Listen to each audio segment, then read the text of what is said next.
பக்கத்திலே சோடி என்று வந்தவளே நூல் புடவையில் ஒளிஞ்சுக்கிட்டு நினைச்ச தாளம் போடணுமே.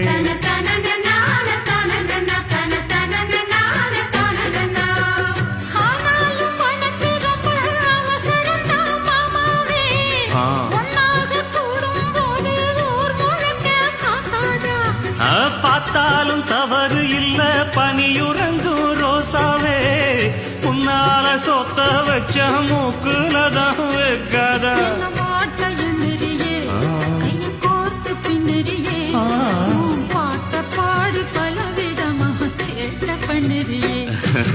செங்குருவி செங்குருவி காலமட செங்குருவி சேல கட்டி மாமனுக்கு மாலையிட்ட செங்குருவி.